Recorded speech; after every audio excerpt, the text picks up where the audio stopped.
அன்பு நேயர்களுக்கு என் இனிய மனமார்ந்த வணக்கங்கள். துலாம் ராசிக்கார நேயர்களாகிய உங்கள இந்த வீடியோ பதிவின் மூலமா சந்திக்கிறதுல எனக்கு ரொம்பவே மகிழ்ச்சிங்க. நம்ம இன்னைக்கு வீடியோ பதிவுக்குள்ள முழுமையா போறதுக்கு முன்னாடி அந்த முழுமுதற் கடவுள் நம்ம சரவண பொய்கை வேலவன தணிகைமலை முருகன மனதார வேண்டி விரும்பி வணங்கிட்டு வீடியோ பதிவுக்குள்ள போகலாங்க. ஓம் முருகா போற்றி, ஓம் முருகா போற்றி, ஓம் முருகா போற்றி, என்னை காக்கும் முருகனே போற்றி.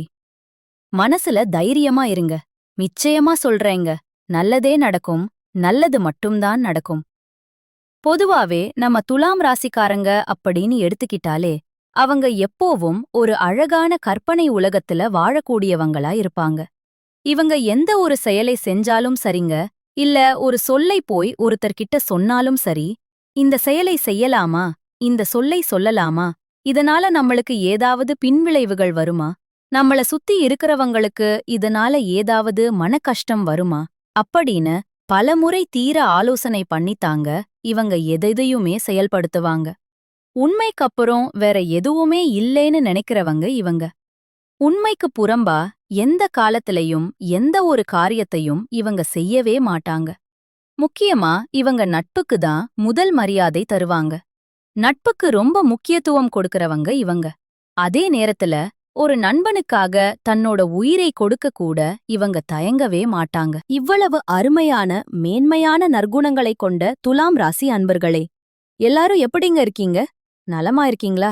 சௌக்கியமா இருக்கீங்களா? ஏங்கம்மா, நீங்க வேற எங்கள பார்த்து இப்படி ஒரு கேள்வி கேக்குறீங்களே. நாங்க எங்கம்மா நலமா இருக்கோம். எங்க வாழ்க்கையில இப்போ இருக்கக்கூடிய பிரச்சனைகளை பார்த்தா நாங்க நலமா இருக்கிற மாதிரியா உங்களுக்கு தெரியுது அப்படின்னு உங்க மனசுக்குள்ள நீங்க நினைக்கிறது எனக்கு தெளிவா புரியுதுங்க துலாம் ராசிக்காரர்களே. ஆனா ஒண்ணு மட்டும் மனசுல ஆழமா பதிய வச்சுக்கோங்க. உங்க வாழ்க்கையில இதுவரை நீங்க அனுபவிச்ச இந்த சோதனையான கஷ்டமான சூழ்நிலை எல்லாமே இனி வரக்கூடிய காலங்கள்ல கானல் நீரா அப்படியே மறைஞ்சு போகுதுங்க.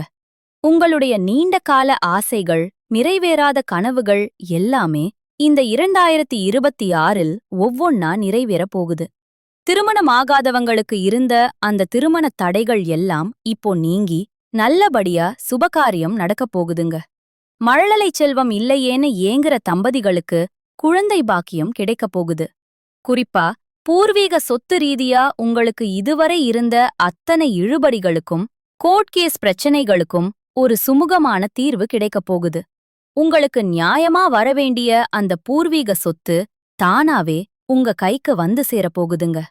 வாழ்க்கையில ஒரு செட்டில்மெண்ட் வரப்போகுது. புதுசா நிலம் வாங்க போறீங்க, கார் வாங்க போறீங்க. உங்க வாழ்க்கையே ஒரு அருமையான வாழ்க்கையாக மாற்றமடைய போகுது. உங்களை விட்டு பிரிந்து சென்ற உறவுகள், உங்களை வேண்டாம்னு ஒதுக்கி வச்சவங்க எல்லாரும் இனி வரக்கூடிய காலங்கள்ல உங்களை தேடி வரப்போறாங்க.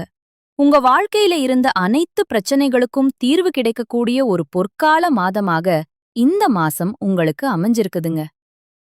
துலாம் ராசிக்காரர்களே, மத்தவங்கள விட நீங்க உயர்ந்தவரா இருக்கிறதுல பெரிய பெருமை இல்லங்க. உங்களுடைய கடந்த காலத்தை விட இன்னைக்கு நீங்க உயர்ந்தவரா மாறுறதுதான் உண்மையான பெருமை. 2026ஆம் ஆண்டு துலாம் ராசிக்காரர்களுக்கு உங்க விதிய நீங்களே மீண்டும் எழுதுவதற்கான ஒரு மாபெரும் வாய்ப்பாக அமையப்போகுது. துலாம் ராசிக்காரர்களுக்கான இந்த 2026ஆம் ஆண்டின் கிரகநிலைகள் எப்படி இருக்குங்கிறத நம்ம இப்போ இன்னும் விரிவா பார்த்து தெரிஞ்சுக்கலாங்க. ஜனவரி மாதம் துலாம் ராசிக்காரர்களின் வாழ்க்கையில ஒரு அரிதான பிரபஞ்சச் சேர்க்கை நடக்கப் போகுதுங்க. இந்த ஜனவரி மாசத்துல ஆகாயத்துல பல தசாப்தங்களாக, அதாவது பல ருஷங்களா காணப்படாத ஒரு அபூர்வ நிகழ்வு நடக்கப் போகுது. தனம் மற்றும் பராக்கிரமத்தின் அதிபதியான செவ்வாய் பகவான் தனது உச்ச ராசியில் நுழைய போறாரு. அங்க ஒரு மிக சக்தி வாய்ந்த சதுர்கிரக யோகம் உருவாகி வருதுங்க. பொதுவாவே ஆற்றல் அதிகமா இருக்கும்போது அது வரம் மற்றும் விநாசம் ஆகிய இரண்டின் திறமையும் கொண்டிருக்கும். ஆனா இந்த சதுர்கிரக யோகம் உங்களுக்கு அபரிமிதமான செல்வத்தையும் ரியல் எஸ்டேட் மற்றும் தொழில்ல ஒரு இமாலய உச்சத்தையும் கொடுக்கப் போகுதுங்க. சனி பகவான் இப்போ உங்க 6ஆம் வீட்ல அமர்ந்திருக்கிறார். ஜோதிட ரீதியா 6ஆம் வீடு அப்படிங்கறது நோய், கடன் மற்றும் எதிரிகளின் வீடு. ஆனா துலாம் ராசிக்கு சனி பகவான் ஒரு யோகக்காரகன். இங்கே அமர்ந்து அவர் உங்கள் எதிரிகளை அப்படியே சைலண்டாக்கி அமைதிப்படுத்துவாரு. உங்களுடைய கடின உழைப்பு ஒரு துளி கூட வீணாக்காமல் இருப்பதையும் அவரே உறுதி செய்கிறாரு. தேவகுரு பிரகஸ்பதி இப்போ உங்க 9ஆம் வீட்ல, அதாவது பாக்கியஸ்தானத்துல ரொம்பவே பலமா அமர்ந்திருக்காங்க. இங்கிருந்து குரு பகவானுடைய 5ஆம் பார்வை நேராக உங்க லக்னத்தின் மீது விழுதுங்க. இதோட அர்த்தம் என்ன தெரியுமா? தெய்வத்தாலேயே கொடுக்கப்பட்ட தெய்வீக அருளுங்க. இனி எத்தனை கஷ்டங்கள் வந்தாலும் சரி, ஒரு கண்ணுக்கு தெரியாத சக்தி உங்கள நிச்சயமா இந்த காலகட்டத்துல காப்பாத்தும். ஜனவரி மாதம் சூரியன், செவ்வாய் மற்றும் உங்கள் ராசி அதிபதியான சுக்கிரன், இந்த 3 கிரகங்களும் உங்கள் 3ஆம் வீட்ல அமர்ந்துள்ளாங்க. ஜோதிடத்துல 3ஆம் வீடு என்பது பராக்கிரமம் மற்றும் முயற்சிங்க. அதனால இந்த ஆண்டின் தொடக்கம் உங்களுக்கு ரொம்ப எளிதா இருக்காது. நீங்க கைய நீட்டணும், நீங்க ஓடணும். உங்களுடைய வாழ்க்கையில நல்லது நடக்கணும்னா நீங்க கொஞ்சம் மெனக்கெடணும். நீங்க வியர்வை சிந்தி உழைத்தீர்கள் என்றால் உங்க வாழ்க்கையில நிச்சயமாக பெரிய வெற்றி கிடைக்குங்க. தோல்விங்கிற பேச்சுக்கெல்லாம் துளி கூட இடமே கிடையாதுங்க. உண்மையான ஆட்டம் இந்த ஜனவரி மாதத்துல தான் தொடங்கப் போகுது. கிரகங்களின் கூட்டம் முழுவதும் இப்போ 3ஆம் வீட்டிலிருந்து மெல்ல வெளியேறி உங்க 4ஆம் வீட்டுக்குச் செல்ல தொடங்கப் போறாங்க. ஜனவரி மாதத்தின் இறுதியில சுக்கிரன் நுழைவாரு, சூரியன் வருவாரு, பின்னாடியே வீரமான செவ்வாயும் வருவாங்க.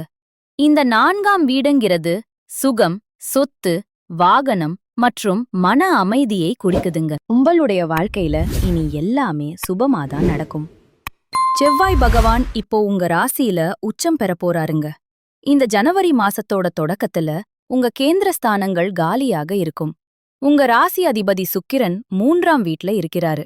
உங்களுடைய ஆசைகள் எல்லாம் நிறைவேறப் போகுது. நீங்க வேலை செய்ய விரும்புவீங்க, நிறைய திட்டம் போடுவீங்க, டைரியில கூட எழுதி வைப்பீங்க. ஆனா சில நேரத்துல உடல் ஒத்துழைக்காது. மனம் சரி நாளைக்கு செய்வோம் அப்படின்னு சொல்லும். வேலையை தள்ளி போடும் பழக்கம் வரலாம். அத மட்டும் நீங்க கொஞ்சம் கவனமா பார்த்து தவிக்கணும். மத்தபடி பயப்பட ஒண்ணுமில்லைங்க. நிச்சயமா உங்க வாழ்க்கையில நல்லது நடக்கும் அப்படிங்கிற உறுதியான நம்பிக்கையோட இருந்தீங்கன்னா நிச்சயமா நல்லது நடந்தே தீருங்க. கடந்த மாசத்துல இருந்து உங்களுக்கு ஏதேனும் உடல் உபாதைகள், கை கால் வலி இல்ல பருவகால தொற்று ஏதாவது இருந்தா அது எல்லாமே இந்த ஜனவரி மாசம் முடியறதுக்குள்ள காணல் நீரா கடைஞ்சு போயிரும். ஏன்னா குருவின் அமுதப் பார்வை உங்க நோய் எதிர்ப்பு சக்திய இரும்பு போல ரொம்ப வலிமையாக்கும். உங்க ஆளுமையில ஒரு புதிய கவர்ச்சி வரும். உங்க முகத்துல ஒரு தனி பொலிவு கூடும். மக்கள் உங்களை நோக்கி ஈர்க்கப்படுவாங்க. முன்னாடி உங்களை அலட்சியப்படுத்தினவங்க, உங்களை இறக்கணிச்சவங்க எல்லாரும் இப்போ உங்ககிட்ட வந்து உங்க ஆலோசனையை தேடி நிப்பாங்க. முன்னாடி இருந்த அந்த பதட்டம், பயம் இப்போ இருக்காது. எல்லாமே அமைதியா மாறிடும். சூரியனும் செவ்வாயும் முன்னாடி உங்க மனச பாதிச்சிருக்கலாம். ஆனா இனி வரக்கூடிய காலங்கள்ல அதே சூரியனும் செவ்வாயும் உங்களுக்கு வாழ்க்கையில ஒளியை தரப்போறாங்க. இதனால உங்களுக்குள்ள ஆற்றல் ரொம்ப அதிகமா வரும். ஆனா அதே நேரத்துல ஒரு சின்ன அட்வைஸ். இதயம் தொடர்பான துடிப்புகள் அல்லது வேகம் அதிகரிக்கலாம். நீங்க பிபி அல்லது இதய நோயாளிகளா இருந்தா கொஞ்சம் கவனமா உங்களுடைய உடல் நலத்தை பார்த்துக்கோங்க. டென்ஷன் ஆகாதீங்க. ஜனவரி 2026 உங்க வாழ்க்கையில ஒரு பெரிய திருப்புமுனையா அமையப்போகுது. உங்க ஜாதகத்துல தனஸ்தானத்தின் 2ஆம் வீடு அதிபதி செவ்வாய், லாபஸ்தானத்தின் 11ஆம் வீடு அதிபதி சூரியன் மற்றும் சுக சொத்து ஸ்தானத்தின் 4ஆம் வீடு அதிபதி சனி.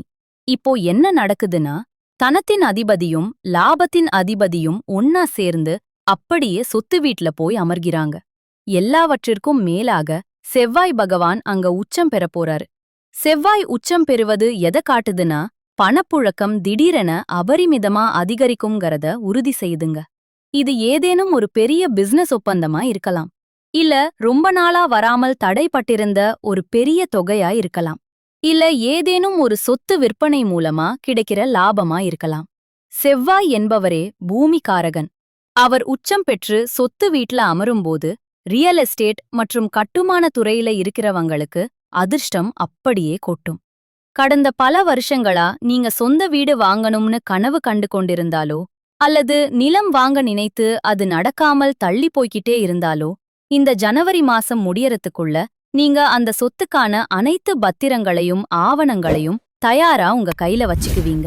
சுக்கிரன் மற்றும் செவ்வாயின் சேர்க்கை 4ஆம் வீட்ல நடக்கிறதால உங்களுடைய வருமானம் பல மடங்கு அதிகரிக்க போகுதுங்க. உங்களுடைய வாழ்க்கையே ஒரு சொர்க்க வாழ்க்கையா மாறப்போகுது. வேலையில இருக்கிறவங்களுக்கு இங்கே சனி பகவானின் பங்கு ரொம்பவே முக்கியமானதா இருக்குது. அவரு உங்க 6ஆம் வீட்ல அமர்ந்துள்ளாரு. இந்த 6ஆம் வீடுங்கிறது சேவை மற்றும் வேலைக்கானது. சனி பகவான் இங்க ரொம்ப மகிழ்ச்சியா இருக்கிறாரு. அதனால அவர் உங்களுக்கு வேலையில பல நன்மைகளை வாரி வழங்க போறாரு. கடந்த சில மாசங்களா உங்களுக்கு வேலை போயிடுமோங்கிற பயம் இருந்திருக்கலாம். ஆனா அந்த பயம் இப்போ அறவே நீங்க போகுது. சனி பகவான் உங்கள ஒரு ஆணிவேர் போல வேலையில ஊன்றி நிக்க வைப்பாருங்க. உங்க எதிரிகள் எல்லாம் இப்போ அப்படியே காணாம போயிடுவாங்க. அலுவலகத்துல உங்க முதுகுக்கு பின்னால் பேசினவங்க எல்லாரும் இனி வரக்கூடிய காலங்கள்ல உங்கள பார்த்து பயப்பட போறாங்க. உங்களுக்கு பதவி உயர்வு, சம்பள உயர்வு எல்லாம் தேடி வரப்போகுது. உங்களுடைய ஆசைகள், கனவுகள் எல்லாமே ஒவ்வொன்னா நிறைவேறப் போகுதுங்க. துலாம் ராசி இல்லத்தரசிகளுக்கு இந்த ஜனவரி மாசம் ரொம்ப ரொம்ப விசேஷமான மாசமா அமைஞ்சிருக்கு. உங்க மனசுல இருந்த பாரம் குறையும். உங்கள வேண்டாம்னு ஒதுக்கி வச்ச சொந்த பந்தங்கள் எல்லாம் இப்போ உங்களை தேடி வந்து உறவு கொண்டாடுவாங்க. திருமணம் ஆகாதவர்களுக்கு இருந்த தடைகள் நீங்கி உங்களுக்கேற்ற சரியான வாழ்க்கை துணையோடு விமரிசையா திருமணம் நடக்கப் போகுதுங்க. இந்த உலகத்துல யாருங்க உண்மையான கோடீஸ்வரன்? கோடி கோடியா பணம் வச்சிருக்கிறவங்களா? இல்ல பிடிச்ச உணவுகளை சாப்பிடுறவங்களா? இல்லவே இல்லைங்க. யார் ஒருத்தர் எந்த ஒரு நோய் நொடியும் இல்லாம, மனக்கவலை இல்லாம, ராத்திரியில நிம்மதியா தூங்குறாங்களோ அவங்கதாங்க இந்த உலகத்திலேயே ஆகச் சிறந்த கோடீஸ்வரன். அப்படிப்பட்ட ஒரு நிம்மதியான கோடீஸ்வர யோகம் உங்களுக்கு இந்த மாசம் அமைஞ்சிருக்குதுங்க. உங்க வாழ்க்கையில இனி வரக்கூடிய காலங்கள்ல கவலை, கண்ணீர் அப்படிங்கிற பேச்சுக்கெல்லாம் துளி கூட இடமே கிடையாதுங்க. இதுநாள் வரைக்கும் உங்களுடைய மனசிலிருந்த பாரங்கள், மனக்கவலைகள் எல்லாம் இனி வரக்கூடிய காலங்கள்ல அப்படியே மாயமா மறைஞ்சு போகுதுங்க. நீங்க ரொம்ப சந்தோஷமான, ஆரோக்கியமான வாழ்க்கைய வாழப் போறீங்க. உங்க வாழ்க்கையில சந்தோஷம் நிரந்தரமா நிலைச்சிருக்க போகுதுங்க. நல்லதே நடக்கும். நல்லது மட்டும்தான் நடக்கும். நன்றி, வணக்கம்.